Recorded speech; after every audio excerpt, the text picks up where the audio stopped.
Le confit de canard, Stéphane, vous donne faim, plus que le baromètre. Ouais, mais Stéphane, à l'heure de goûter. Avouez-le, c'est un plat que vous avez définitivement supprimé de votre alimentation. Oui. À regret, visiblement. Mais à regret. C'est-à-dire peut-être qu'une fois de temps en Petite temps... entorse. Vous allez quand même finir vos jours sans manger un seul confit de canard, il n'y a rien de plus triste. Non. Ça dépend, j'ai pas l'intention de mourir tout à l'heure. Justement, au plus vous allez vivre longtemps, au plus vous allez vous priver de confit de canard. Bon, on s'éloigne du sujet. D'où vient le confit de canard? C'est Il vrai vient de Sarlat. Ouais, Enfin, il vient de là-bas. Il vient du sud-ouest. Je vous ai parlé il y a quelques temps, et c'est là que je vais vérifier si vous écoutez vraiment ce que je vous raconte, du magret de canard. Et je vous avais raconté que le magret de canard, en fait, pendant des années et des années, n'était pratiquement pas consommé, il n'avait aucun intérêt. Qu'il y a un chef qui l'avait mis... on va dire à sa carte, c'est un grand chef qui a 2 étoiles au guide Michelin qui l'avait gastronomisé. Est-ce que vous vous souvenez de qui il s'agissait? Gastronomisé Claude Tu nous l'as raconté ici? Non, oui, je vais vous les raconter ici. Oui. On a parlé, il a raison, le grand chef André Daguin. André Daguin, grand chef du Sud-Ouest, qui en 1965 donne ses lettres de noblesse au magret de canard. Mais comment on pouvait ne pas manger le magret de canard? Enfin, on voit tout de suite que c'est autant un escargot. Tu me dirais un escargot, on voit bien que on se dit ça se bouffe pas, mais le magret de canard, on voit que c'est la partie charnue. Ça ne rentrait pas dans la gastronomie. C'était quelque chose qu'on le consommait, on le jetait pas. Ah oui. Mais c'était comme ça. Mais vous savez, par exemple, même quand vous découpez un poulet, il y a plus de gens qui veulent la cuisse que de gens qui veulent le blanc. Parce que c'est meilleur en même temps. Oui, moi je préfère le blanc. Non, moi j'aime le blanc. Moi aussi. Moi, la cuisse, elle est plus grasse. J'aime pas. C'est donc meilleur. Mais partageons nos poulets.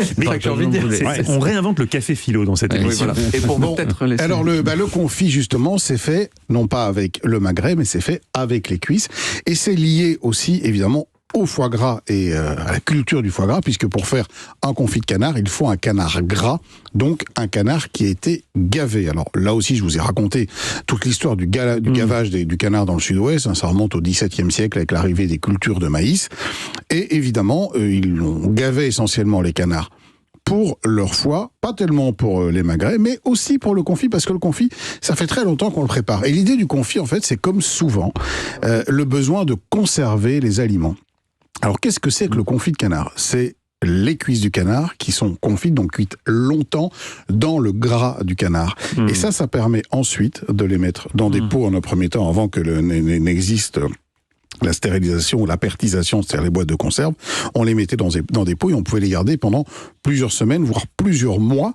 Il faut dire que c'est Henri IV qui avait été élevé à la campagne, qui va introduire sur les tables royales le confit de canard, puisqu'il demande au gouverneur du Béarn de l'époque de lui envoyer des oies bien grasses avec lesquelles il fait préparer notamment du confit d'oie. Aujourd'hui, c'est vrai que l'oie a beaucoup disparu, c'est le canard qui a pris le relais. Et puis au 19e siècle arrive la conserve, et ça va faire non seulement exploser la demande, mais ça va surtout permettre à ces fameux confits de voyager, de partir un petit peu partout dans le monde. C'est vrai qu'avoir une petite boîte de confits dans un placard, ça peut toujours servir, on peut faire plein de choses avec. Petit émietté de confit avec de la purée de pommes de terre, ça fait un parmentier de confit de canard. On peut en farcir éventuellement... des petites raviolis, parce qu'on a parlé de raviolis l'autre jour, il y a plein de choses à faire, mais je vais vous expliquer comment vous pouvez faire votre confit vous-même, et c'est pas très difficile, ça prend juste un petit peu de temps. Voilà, vous allez chez votre volailler, vous commandez 4 cuisses de canard gras, vous lui commandez de la graisse de canard, ça se vend en pot, c'est pas très compliqué, il vous faut du gros sel et du poivre, vous allez faire un mélange gros sel poivre, vous allez bien enduire vos cuisses, vous allez les masser avec ce sel poivre, vous allez laisser reposer pendant une nuit, le temps que ça s'imprègne un petit peu, vous débarrassez du sel en surface de manière à ce que votre confit ne soit pas trop salé, donc vous faites tomber l'excédent de sel. Faites fondre la graisse de canard, on pose dedans les cuisses et on laisse cuire à petit feu tout tranquillement pendant 2h30. Sans les terminer, vous posez ça dans un bocal, vous reversez la graisse par-dessus et vous pouvez conserver ça pendant plusieurs semaines. Quand vous voulez l'utiliser, vous faites fondre la graisse, vous faites revenir tout simplement dans une poêle bien chaude votre viande de canard qui va s'émietter parce qu'elle est confite, donc elle se détache toute seule des os, c'est tout moelleux, c'est délicieux. Et vous gardez évidemment la graisse pour cuire, par exemple, vos pommes de terre que vous faites revenir dans la graisse à la sarladaise. Et donc là, vous avez, avec pas grand-chose, un plat vraiment fantastique. Un peu, ce qui tient un peu au corps, mais qu'est-ce que vous voulez, mais on est encore en hiver, c'est pas lourd, il le fait pas chaud. Il y avait une blague du frère de Rick Cantona dans un film qui dit « c'est pas lourd le confit ». Joël Cantona Oui, alors c'est dans l'excellent film Le Bonheur est dans le trait, magnifique film avec la scène avec Eddie Mitchell et Sabine Azema, c'était magnifique. Et Michel Serrault, et ce voyage dans le sud-ouest me donne à chaque fois envie de manger du confit de canard. Oui, mais vous n'avez pas besoin de ça, mais bon, à chaque fois ça me donne envie. Bien sûr que non. Il y a une erreur dans ce que vous avez raconté, Olivier. Est-ce que vous avez conscience d'avoir commis une erreur dans votre recette? Bon, laquelle?